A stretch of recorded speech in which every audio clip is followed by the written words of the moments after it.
Bismillahirrahmanirrahim. Assalamualaikum warahmatullahi wabarakatuh. Alhamdulillah hamdan katsiran thayyiban mubarakan fi kama yuhibbu rabbuna wa yardha. Wassalatu wassalamu ala man la nabiyya ba'da, amma ba'd. Alhamdulillah, para siswa SMA Plus Lubawul Furqan, marilah senantiasa kita memanjatkan puji dan rasa syukur kita kepada Allah Subhanahu wa Ta'ala yang senantiasa dan selalu melimpahkan banyak kebaikan, keberkahan, dan nikmat untuk kita semua, hingga di hari ini, di kesempatan kali ini, kita dapat bertemu kembali untuk melanjutkan kegiatan belajar usul fikih kita. Mudah-mudahan pada kesempatan pertama di semester genap ini kita bersemangat untuk belajar, bersungguh-sungguh, dan selalu ikhlas dalam menuntut ilmu, serta kita memohon kepada Allah, semoga Allah Subhanahu wa Ta'ala memberikan kepada kita kemudahan, istiqomah, kelancaran, dan juga semangat untuk senantiasa menuntut ilmu. Dan semoga Allah Subhanahu wa Ta'ala memberikan kepada kita kemudahan dalam memahami setiap ilmu yang kita bahas, dan memberikan kita pemahaman yang baik serta tambahan ilmu yang bermanfaat dan juga berkah. Salawat dan salam semoga selalu tersampaikan, dan marilah kita perbanyak kepada junjungan kita, Nabi yang mulia, Nabi Muhammad Sallallahu Alaihi Wasallam, juga kepada keluarganya, kepada para sahabatnya, dan kepada orang-orang yang senantiasa mengikuti jejak sunnah beliau hingga hari kiamat. Allahumma la sahla illa ma ja'altahu sahla wa anta taj'alul hazana idza syi'ta sahla. Rabbi shrah li sadri wa yassir li amri wahlul 'uqdatam min lisani yafqahu qawli. Rabbana zidna ilman warzuqna fahman. Ahibati fillah, para siswa SMA Plus Lubawul Furqan, insya Allah pada pertemuan kali ini kita akan melanjutkan pembahasan kita dalam pelajaran usul fikih, yang sekarang kita masih dalam pembahasan al-khobar atau al-akhbar.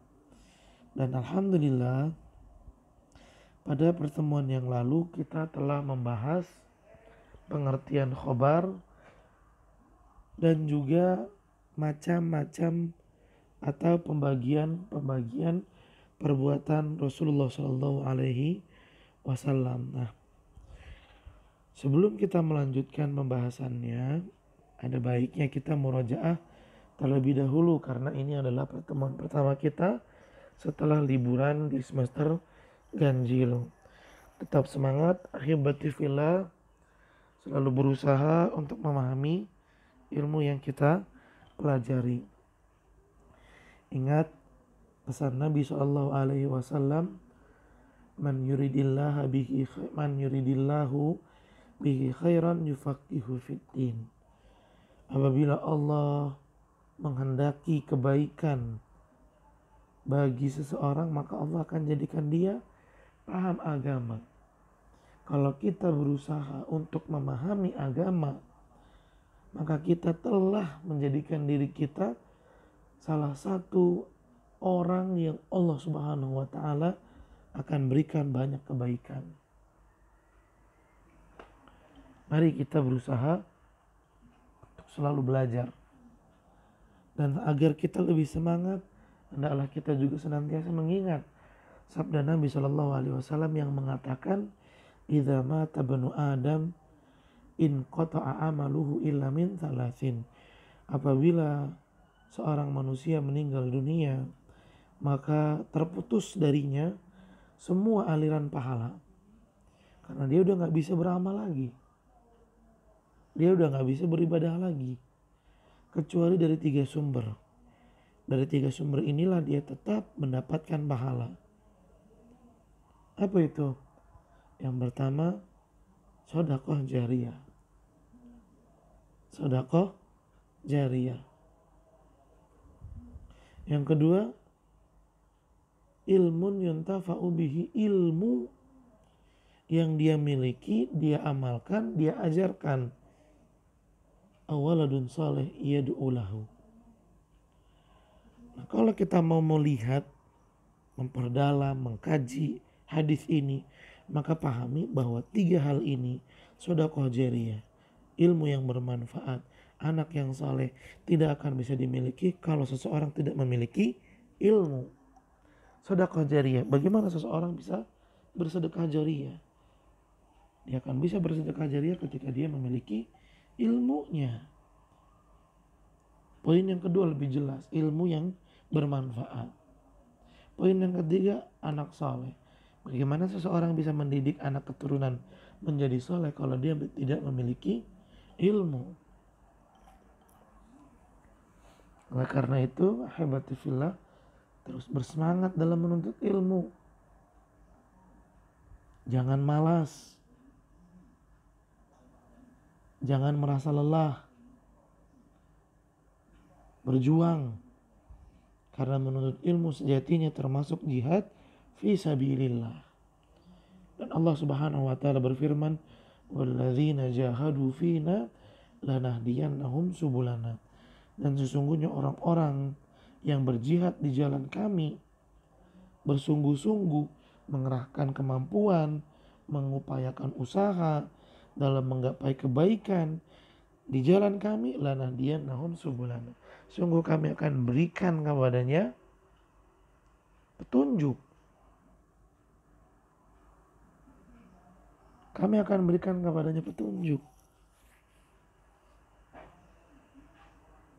Dan orang yang alim tidak ada yang bisa menyamainya. Sekalipun dibandingkan dengan ahli ibadah.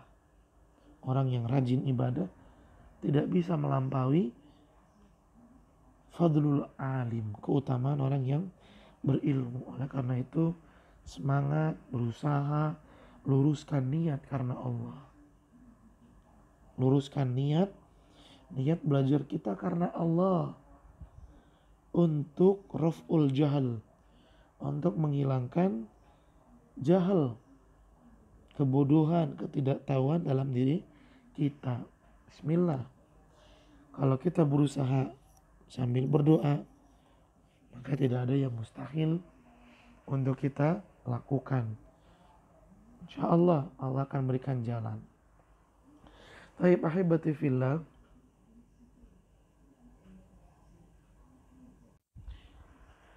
yang dirahmati oleh Allah Subhanahu wa taala, kita merojaah dulu yang pertama, pengertian khobar. Ya, judulnya Al-Akhbar. Kenapa pengertiannya khobar? Karena khobar bentuk mufrad dari akhbar. Jadi khobar dan akhbar ya sama, hanya beda bentuk. Khobar mufrad, akhbar jamaknya. Definisi khobar atau pengertian khobar. Khobar itu secara bahasa berita, info, khobar. Sedangkan secara istilah adalah sesuatu yang dinisbatkan, disandarkan kepada Nabi Shallallahu Alaihi Wasallam, baik berupa perkataan, perbuatan, atau takrir, atau sifat. Ya, perkataan, oh ini perkataan Nabi, perbuatan, ini perbuatan Nabi, takrir, ini ketetapan dari Nabi, dan sifat, Nabi karakternya seperti ini, Nabi bentuk fisiknya seperti ini.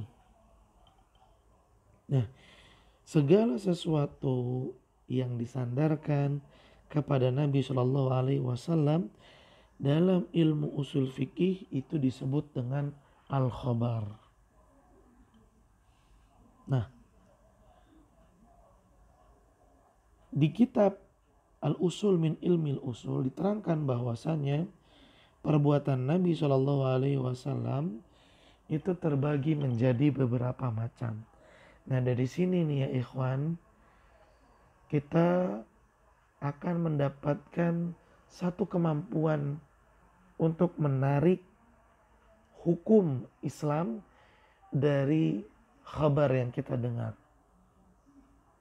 Apakah perbuatan Nabi Shallallahu Alaihi Wasallam ini termasuk ibadah atau bukan? Karena jangan sampai seseorang menyatakan, oh ini perbuatan Nabi, berarti ini ibadah, harus dilakukan. Belum tentu seperti itu. Belum tentu seperti itu. Dulu Nabi masjidnya gak kayak begini. Lantainya gak pakai keramik, tapi tanah langsung. Dindingnya juga tiang-tiangnya dengan batang pohon kurma. Gak kayak begini nih, gak pakai beton. Ganti. Akhirnya dibangun masjid, bawahnya tanah. Apakah benar yang demikian? Jawabannya salah. Karena yang seperti itu bukan termasuk dalam kategori ibadah yang diikuti. Terus kenapa Nabi SAW membangun masjidnya seperti itu? Karena pada saat itu kemampuan manusia dalam membangun sebatas itu yang bisa dilakukan. Nah, zaman sekarang Allah memberikan nikmatnya kepada kita. Sehingga dibangunlah masjid dengan bentuk yang subhanallah. Yang nyaman, yang indah. Apakah menyelisih petunjuk Nabi? Tidak. Kalau ada yang bilang iya menyelisih, oh berarti dia belum belajar usul fikih. Oleh karena itu bersyukur kita, ahibati fillah, para siswa SMA Plus di Wal Furqan, Allah Azza wa Jalla memberikan kita kesempatan. Allah kasih kita kesempatan untuk belajar usul fikih. Maka jangan disia-siakan. Mumpung ada kesempatan, manfaatkan dengan sebaik-baiknya. Rasa malas tuh harus dilawan. Rasa malas harus dilawan. Capek, alhamdulillah antum diberikan jam istirahat. Enggak dari bangun tidur sampai tidur lagi antum disuruh belajar, buka kitab, tidak. Sebetulnya alasan capek itu hanyalah tipu daya syaitan yang menjadikan kita lemah untuk mengikuti pembelajaran. Ingat, setan itu tidak pernah bisa diam ketika melihat manusia melangkahkan kaki untuk menjadi orang yang diridhoi oleh Allah. Dia gak bakalan bisa diam ketika melihat orang berusaha untuk menjadi baik dengan cara belajar. Oh, dia akan dengan gencar menggoda orang tersebut. Maka siapa yang mendapati dirinya ngantuk, capek, lelah, gak semangat, maka ketahuilah sesungguhnya syaitan sedang bermain-main dengannya. Sedang menghalang-halanginya dari mendapatkan ilmu, kebaikan, dan petunjuk dari Allah Azza wa Jalla. Maka lawan, jangan diikuti. Sesungguhnya syaitan aduwwum mubin, musuh yang nyata. Tayyib ahibati fillah. Perbuatan Rasulullah Shallallahu Alaihi Wasallam terbagi menjadi beberapa macam. Yang pertama adalah perbuatan yang dilakukan oleh Nabi Shallallahu Alaihi Wasallam berupa kebiasaan. Tindakan-tindakan biasa dilakukan Nabi dan tindakan-tindakan tersebut adalah tindakan-tindakan manusiawi. Contohnya adalah makan, minum, tidur.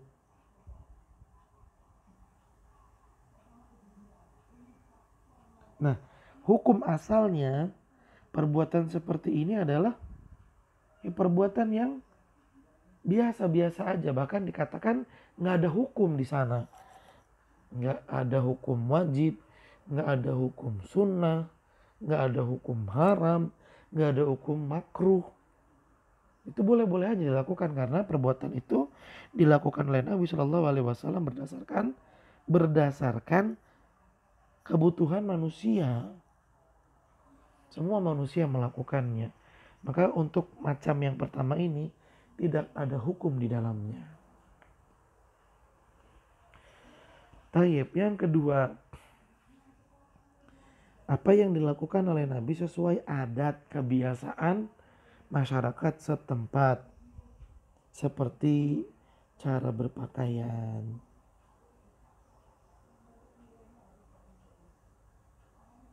Ya, Nabi Shallallahu Alaihi Wasallam memakai imamah, sorban. Di zamannya Nabi menggunakan khotam, apa tuh khotam? Cincin yang bertuliskan Muhammad Rasulullah untuk stempel tulisan atau surat yang akan dikirim ke raja-raja. Nah, bagaimana perbuatan Nabi yang jenis kedua ini, yaitu perbuatan yang sesuai dengan kebiasaan masyarakat setempat. Maka perbuatan ini hukumnya mubah, boleh selama tidak melanggar syariat Islam. Jika seseorang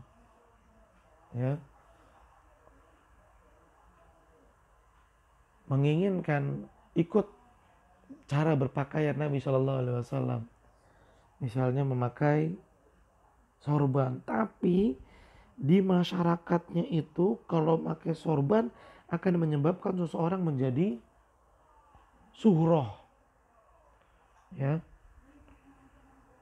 penampilannya menjadi penampilan yang suhroh.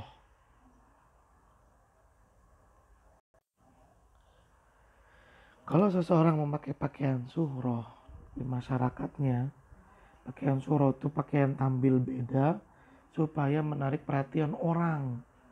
Nah, ini hati-hati nih. Karena Nabi Shallallahu Alaihi Wasallam mengatakan siapa yang memakai pakaian syuhrah di dunia ini maka Allah akan memberinya pakaian kehinaan pada hari kiamat nanti. Nah, boleh-boleh saja.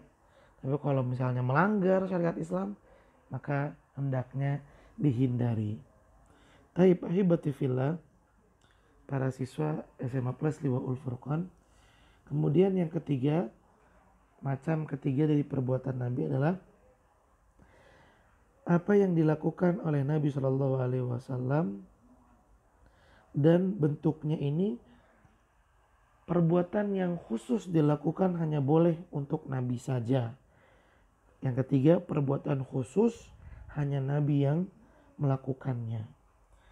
Contoh misalnya adalah puasa wisol. Puasa gak buka-buka selama 3 hari, gak buka-buka. Misalnya seperti itu.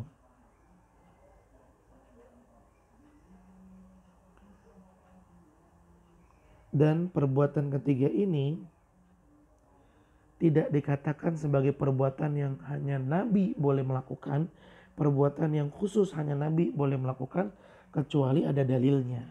Dalil yang mengatakan ini perbuatan khusus Nabi yang melakukan, maka kita katakan ini perbuatan khusus hanya Nabi yang melakukan. Yang keempat, perbuatan yang dilakukan oleh Nabi dan bentuknya adalah ibadah.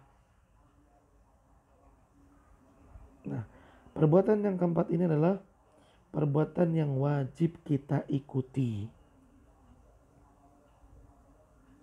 Wajib untuk kita ikuti.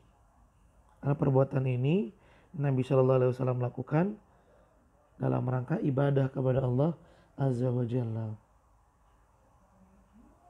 Kemudian Yang terakhir bentuk perbuatan Nabi Shallallahu Alaihi Wasallam yang terakhir adalah perbuatan yang dilakukan oleh Nabi Shallallahu Alaihi Wasallam sebagai penjelas dari dalil-dalil baik Al-Quran atau hadis yang masih umum. Contoh misalnya dalam Al-Quran Allah berfirman, wa aqimus sholat, tegakkan sholat. Maka sama Nabi SAW dijelaskan cara melaksanakan sholat dengan perbuatan beliau. Nah, perbuatan yang seperti ini ya hukumnya juga wajib bagi kita untuk mengikuti perbuatan Nabi SAW. Jadi ada 5 ya Ustadz ringkas. 1. Perbuatan Nabi yang dilakukan berdasarkan kebiasaan manusia, makan, minum. Yang kedua, perbuatan yang dilakukan Nabi atas dasar adat kebiasaan masyarakat setempat, misalnya cara berpakaian. Yang ketiga, perbuatan yang khusus Nabi saja yang melakukannya. Perbuatan khusus Nabi saja yang melakukannya. Maka ini hanya Nabi yang melakukannya. Kita nggak boleh mengikuti. Yang keempat, perbuatan yang Nabi lakukan dalam rangka beribadah. Ini wajib kita ikuti. Yang kelima, perbuatan yang dilakukan oleh Nabi sebagai penjelasan untuk dalil yang masih umum. Ini juga wajib untuk kita ikuti Nabi Shallallahu Alaihi Wasallam. Alhamdulillah dengan demikian macam-macam perbuatan Nabi telah kita murojaah kembali. Dan perbuatan Nabi ini termasuk dari khobar. Ya, seperti yang disebutkan tadi di awal, khobar itu adalah segala sesuatu yang disandarkan, dinisbatkan kepada Nabi Shallallahu Alaihi Wasallam, baik berupa perkataan, perbuatan, dan takrir, serta sifat, baik sifat karakter atau sifat fisik Nabi Shallallahu Alaihi Wasallam. Taib, ahibati fillah, mari kita lanjutkan pembahasan usul fikih kita. Yuk kita buka kitab Al-Usul min Ilmil Usul. Mari kita baca dan kita simak. Mudah-mudahan kita bisa memahaminya dengan mudah. Wa amma takriruhu sallallahu alaihi wasallam. Adapun takrir, ketetapan, persetujuan. Ya, takrir itu bisa ketetapan, bisa persetujuan Nabi Shallallahu Alaihi Wasallam ala syai terhadap suatu perkara, fahuwa dalil. Maka takrir di sini, takrir dari Nabi ini adalah dalil, petunjuk ala jawazihi, yang menerangkan bahwa perkara tersebut hukumnya boleh alal wajhi alladhi aqarrahu, sesuai bentuk perkara yang Nabi Shallallahu Alaihi Wasallam setujui. Qaulan, baik perkara tersebut adalah perkara yang berbentuk perkataan, kana am fi'lan, atau perkara yang ditakrir oleh Nabi Shallallahu Alaihi Wasallam adalah perkara yang berbentuk perbuatan. Taib, ahibati fillah, tadi kan dijelaskan pengertian al-khobar adalah segala sesuatu yang dinisbatkan, dikembalikan, disandarkan kepada Nabi. Dan perkaranya ada 4 yang disandarkan oleh Nabi. Kepada Nabi maksudnya. 1, perkataan. 2, perbuatan. 3, takrir. 4, sifat. Nah, perkataan dan perbuatan sudah lewat tadi dalam pembagian perbuatan Nabi. Sekarang kita masuk ke takrir, ketetapan dan persetujuan Nabi. Nah, segala perkara yang disetujui oleh Nabi, baik perkara tersebut berupa perkataan atau perbuatan, maka persetujuan Nabi itu menunjukkan bahwa perkara tersebut hukumnya boleh, untuk dilakukan. Misal ikrarihi alal qaul. Contoh persetujuan Nabi terhadap perkataan. Ya, perkataan yang dimaksud di sini adalah perkataan sahabat. Sahabat bilang begini sama Nabi disetujuin. Oh, berarti benar perkataan ini. Bukan Nabi yang ngomong terus Nabi setujuin. Ya bukan, kalau Nabi yang udah ngomong ya udah jelas itu mah. Itu bukan takrir namanya. Takrir itu sahabat yang ngomong atau sahabat yang melakukan lalu Nabi yang menyetujui. Nah, persetujuan Nabi itu dianggap disebut sebagai takrir. Misalu ikrari alal qaul. Contoh takrirnya Nabi terhadap perkataan.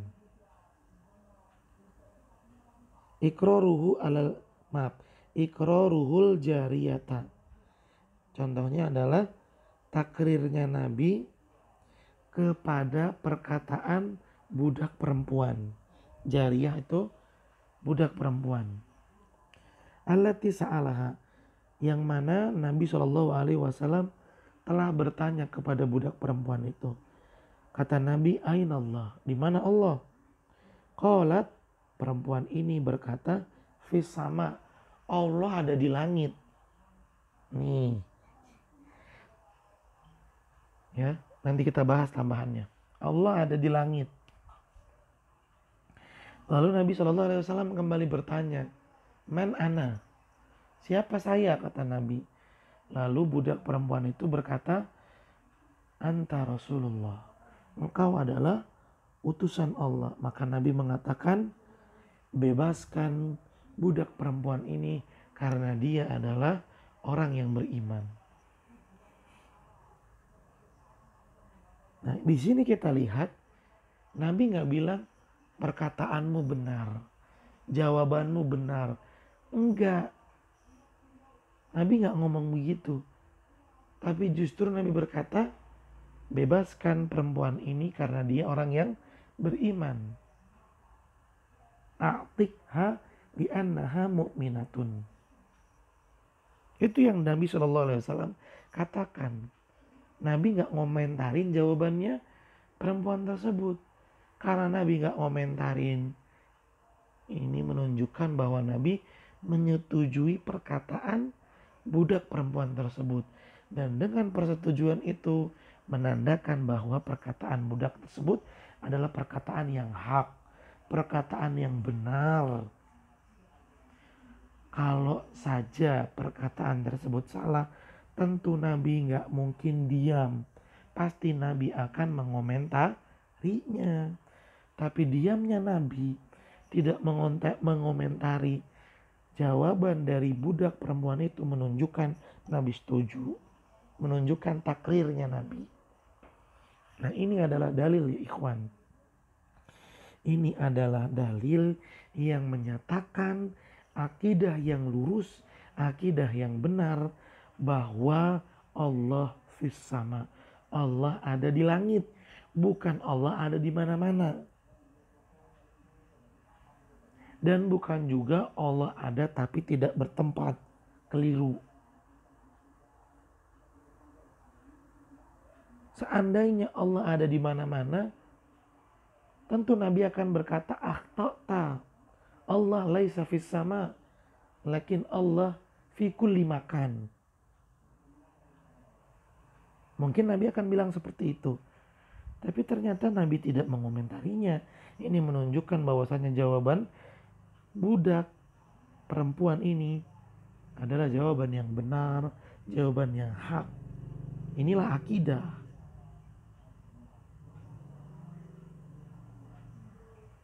Allah ada di langit. Ustaz, kan langit yang ada di dunia ini berbeda-beda. Bumi kan bulat. Kalau kita di atas ya langitnya di atas. Kalau lagi di bawah berarti langitnya ada di bawah. Masa Allah ada di bawah? Ini adalah pemikiran yang sesat. Ingat, dalam mengimani asma wa sifat. Ini termasuk asma wa sifat. Akidah Ahlus Sunnah wal Jamaah adalah mengimaninya tanpa mengkaifiyahkannya, membagaimanakannya. Gimana nih? Bentuknya begini kayaknya nih. Enggak. Tanpa menyerupainya. Enggak. Dan enggak menanyakannya. Udah beriman aja. Allah di langit. Oh yaudah Allah di langit. Nggak usah nanya lagi. Sebagaimana perkataan Imam Ahmad, al-imanu bihi wajib.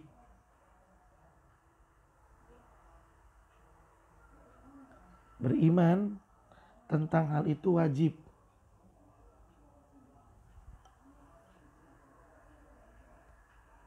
Mengingkarinya itu kufur. Dan mempertanyakannya adalah perbuatan bid'ah. Maka kalau orang mengimani tentang asma wa sifat, dah cukupi dirinya dengan apa yang ada pada dalil yang dia bahas. Gak usah memperdalam, karena otak dan akal kita gak bakalan nyampe untuk membahas hal seperti itu. Nanti kalau kita bilang Allah ada di langit, berarti Allah butuh tempat. Kalau Allah butuh tempat berarti sama kayak manusia. Lah ya ikhwan, Allah gak boleh disamain sama manusia. Kita aja gak mau disamain sama makhluk yang lain, sama hewan. Hewan punya kaki, kita punya kaki, mau disamain? Enggak. Kita punya kaki, meja juga ada kakinya, mau disamain? Enggak. Kita bisa bersuara, berarti kita punya mulut. Allah bersuara juga, berarti Allah punya mulut. Oh mulutnya sama dong kayak kita. Lah ya ikhwan, antum lihat radio, bersuara kagak tuh radio? Speaker, toa, bel, handphone, bersuara gak? Bersuara, tapi ada mulutnya gak? Nah, di sini kita harus sadar diri, akal kita gak bakalan nyampe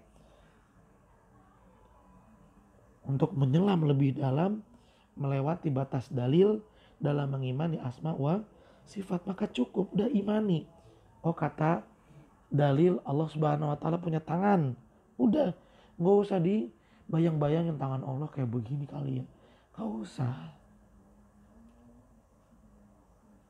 Allah bersemayam di arsy. Allah punya singgasana ya. Bagaimana ya singgasananya Allah? Gak usah dibayangin. Gak akan sama bentuknya dengan punya manusia. Ya, ini dalil yang menyatakan bahwasanya Allah fis sama. Dan kita lihat riwayat hadis ini gak tanggung-tanggung. Siapa yang meriwayatkannya? Lihat catatan kaki, akhrajahu Muslim, diriwayatkan oleh Imam Muslim. Bagaimana pendapat kita tentang kitab hadis milik atau karya Imam Muslim? Sepakat umat Islam menyatakan hadisnya sahih. Kitab hadis yang dikumpulkan, dibuat oleh Imam Bukhari, oleh Imam Muslim, sepakat umat Islam hadisnya sahih, wajib kita imani, wajib kita yakini. Ini salah satunya. Allah fis sama. Mau ngomong apa lagi? Apakah kita mau membantah dalil yang sahih ini dengan akal kita yang terbatas? Na'udzubillahi min zalik. Seorang sahabat berkata, sungguh langit ini mau runtuh ketika disampaikan Allah berfirman seperti ini. Rasulullah SAW bersabda seperti ini. Seseorang malah berkata, lah kata si fulan begini. Dia ingin membenturkan firman Allah dan sabda Nabi dengan perkataan manusia. Biasa. Orang yang memiliki akal sehat gak bakalan menerima. Sekali lagi, akidah Ahlus Sunnah wal Jamaah Ketika ditanya aina Allah, di mana Allah? Allah fis sama. Allah di langit. Ini dalil nas, sharih, yang jelas dan sahih. Bahkan fitrah manusia pun mengatakan itu. Coba deh kalau misalnya ada orang ya, ketika sedang dalam keadaan terdesak, lalu ada orang datang ingin menasehatinya. Tentu orang yang menasehatinya itu berkata, dah serahkan semua permasalahan sama yang di atas. Serahkan semua masalah sama yang di atas. Pasti fitrah manusia mengatakan seperti itu. Gak mungkin dia bilang, udah serahkan semua sama yang ada di mana-mana. Serahkan semua sama yang ada di atas, di bawah, di depan, di kanan, di kiri, di belakang. Serahkan semua masalah sama yang ada tapi gak bertempat. Gak ada yang ngomong begitu. Fitrah manusia pun akan berkata, serahkan semuanya sama yang di atas. Bahkan kalau dia bersumpah, lihat telunjuknya. Pasti mengarah ke atas. Kalau dia berdoa kemana? Pandangannya pasti ke atas. Dia mandang ke atas, emang mandang siapa? Mandangin siapa? Mandangin burung? Kan gak mungkin. Pandangannya dia adalah pandangan berharap kepada sesuatu yang ada di atas, yaitu Allah Jalla Jalaluh. Fitrah manusia yang sehat, akal yang masih lurus, logika yang masih mengikuti dalil sahih tentu akan mengatakan Allah fis sama. Mau pembuktian lagi? Tanya sama anak kecil. Tanya sama anak kecil. Allah ada di mana? Tentu mereka akan berkata ada di langit. Anak kecil yang masih polos. Baik, kita cukupkanlah pembahasan tentang akidah ini karena kalian juga sudah belajar tauhid. Kita lanjut ya. Wa mithal iqraruhu alal fi'il. Dan contoh takrir Nabi, persetujuan Nabi alal fi'il terhadap perbuatan yang dilakukan oleh sahabat. Persetujuan Nabi. Iqraruhu sahibas sariyati. Takrirnya Nabi, persetujuannya Nabi terhadap sahibas sariyah, pemimpin pasukan sariyah. Jadi kalau kita belajar sirah itu kan peperangan di zaman Nabi itu terbagi menjadi dua. Ada ghazwah, ada sariyah. Kalau ghazwah adalah peperangan yang pasukan Islam dipimpin sama Nabi langsung. Tapi kalau sariyah adalah peperangan di mana tentara Islam dipimpin bukan sama Nabi, itu namanya sariyah. Nah, di sini dikatakan takrir atau ketetapan Nabi terhadap pemimpin sariyah, pemimpin tentara Islam dalam peperangan yang tidak dipimpin oleh Nabi Shallallahu Alaihi Wasallam. Alladzi kana yaqra, di mana pemimpin pasukan itu yaqra, membaca Al-Quran li ashabihi, untuk pasukannya. Jadi pemimpin pasukan ini dia juga sekaligus pemimpin sholat.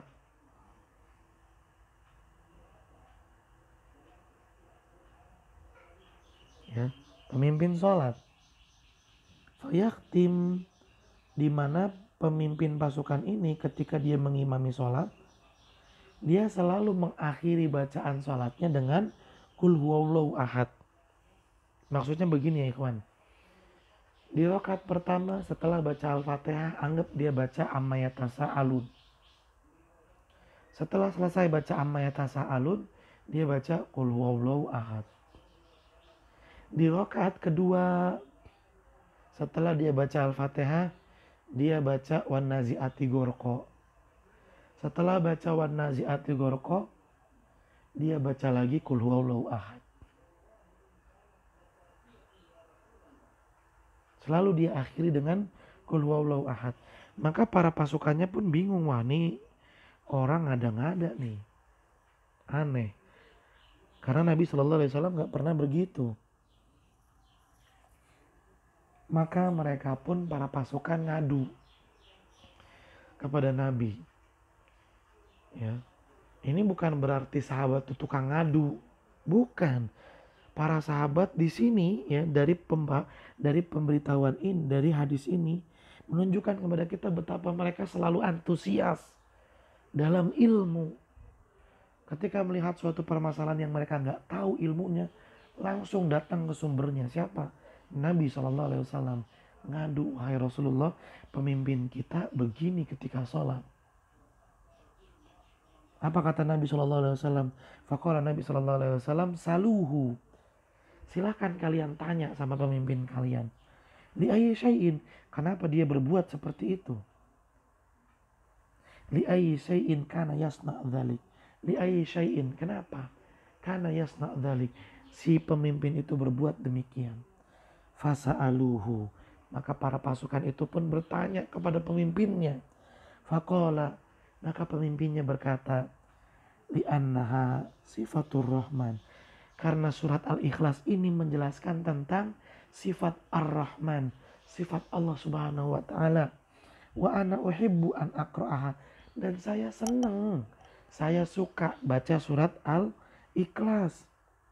Faqala Nabi sallallahu alaihi wasallam, maka Nabi sallallahu alaihi wasallam pun bersabda, akhbiruhu, silakan kalian wahai para pasukan kabarkan kepada pemimpin kalian, annallaha yuhibbah, sesungguhnya Allah suka, cinta sama dia. Subhanallah.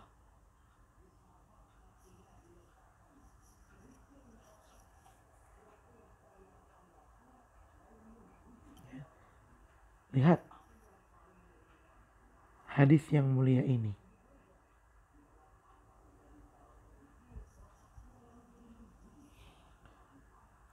Di mana seseorang membaca surat Al-Ikhlas karena dia cinta kepada Allah.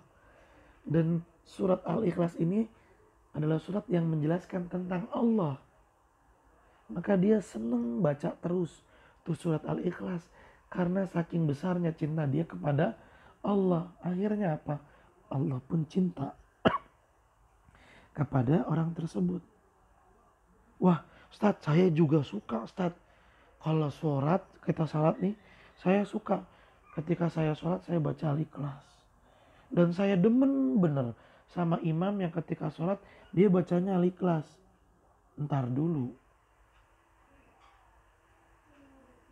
Kamu seneng sholat baca Al-Ikhlas, sama seneng dengan imam yang ketika sholat baca Ikhlas, senengnya kenapa? Soalnya suratnya pendek, Ustaz, cepet jadinya. Nah ini gak layak dapat cintanya Allah. Lihat hadis ini.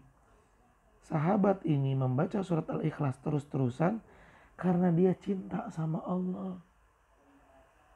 Dia senang baca surat Al-Ikhlas karena surat Al-Ikhlas ini menggambarkan, menjelaskan tentang sifat Allah.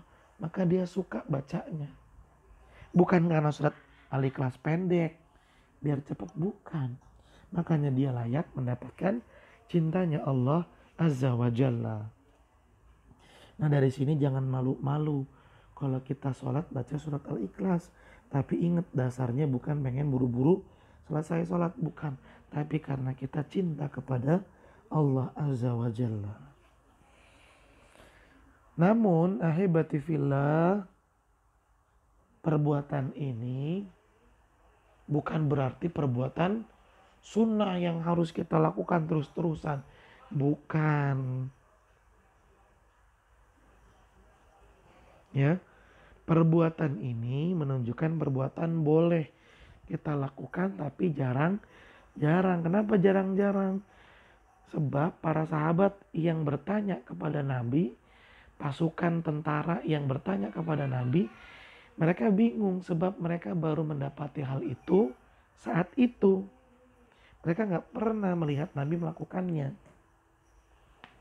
Kalau mereka pernah melihat Nabi melakukannya dan Nabi selalu melakukannya, tentu mereka gak bakalan nanya sama Nabi. Nah ini menunjukkan perbuatan ini hukumnya boleh tapi tidak boleh terus-terusan, tidak boleh sering, jarang-jarang aja. Baik. Aduh, kita baca ya catatan kakinya. Al-qismu tsalis min aqsamis sunnah. Macam yang ketiga dari pembagian sunnah. Sunnah itu ada 4 lah ya. Kita bisa sebutkan sunnah ada 4. Bentuknya perkataan, bentuknya perbuatan, yang ketiga takrir, yang keempat tentang sifat Nabi. Nah, bagian yang ketiga atau macam yang ketiga dari sunnah adalah takrir. Apa itu takrir? Bi an yusyahidan Nabi SAW syakhsan. Nabi SAW yusyahid, menyaksikan syakhsan seseorang yakul berkata, au yaf'al atau berbuat fi'lan suatu perbuatan. Au ya'lam bihi, atau Nabi nggak lihat, Nabi nggak menyaksikan secara langsung, tapi Nabi tahu karena dikabarkan. Ya seperti tadi tuh pasukan yang ngadu sama Nabi. Summa la yunkiruhu, dan Nabi tidak mengingkari perbuatan itu. Nabi nggak mengingkari. Wabidzalika na'lam, dan dengan ini kita mengetahui anna takrir, bahwasanya ketetapan Nabi itu la budda an yakun, harus ditunjukkan ala fi'li min af'ali ahli iman, kepada perbuatan yang dilakukan oleh orang-orang beriman. Ada perkataan, siapa yang ngomong? Sahabat, orang yang beriman. Ada perbuatan, siapa yang melakukan? Sahabat, orang yang beriman. Terus bagaimana sikap Nabi? Nabi mentakrirnya. Nabi tidak menyalahkannya. Ini namanya takrir. Amma law fa'ala musyrikun kafirun fi ahdin nubuwah. Adapun jika ada orang musyrik atau orang kafir berbuat suatu tindakan fi ahdin nubuwah di zaman Nabi SAW, fi'lan suatu tindakan minal af'al dari tindakan-tindakan, wa syahadahun Nabi SAW, lalu Nabi SAW menyaksikannya, walam yunkir alaihi, dan Nabi tidak mengomentarinya, tidak mengingkarinya, fa innahu la yakunu ikraran, maka itu bukan termasuk takrir. Ya, jelas ya. Takrirnya Nabi itu hanya ditunjukkan kepada perkataan dan perbuatan orang yang beriman. Baru dianggap takrir. Tapi kalau ada orang kafir atau orang musyrik di zaman Nabi melakukan suatu tindakan di hadapan Nabi dan Nabi gak komentarin, itu bukan berarti takrir, enggak. Dan bahkan itu gak dianggap sebagai takrir. Kenapa gak dianggap takrir? Kan Nabi gak mengingkarinya. Jawabannya, li'annahu lam yukirruhu sallallahu alaihi wasallam ala asli syirki wa kufrihi. Kenapa gak dianggap takrir? Karena Nabi saja dari awal sudah gak mengakui akidah kufur dan syiriknya mereka. Dari asalnya, dari mulanya, Nabi udah gak setuju sama orang musyrik dan sama orang kafir. Maka perbuatan-perbuatannya fattabi'u minal a'mali lam yukirru alaihi kadzalik. Maka perbuatan-perbuatannya orang kafir sama orang musyrik gak bakalan Nabi takrir sekalipun Nabi gak mengingkarinya. Karena dari awalnya mereka musyrik, dan dari musyriknya itu Nabi udah gak setuju. Maka perbuatan-perbuatan yang mereka lakukan pun gak disetujui sama Nabi Shallallahu Alaihi Wasallam. Asalnya saja udah gak disetujui, apalagi ya hasil-hasilnya, cabang-cabangnya. Seperti itu ya ikhwan. Wal iqraru qad yakunu li aqwalin kilat indahu.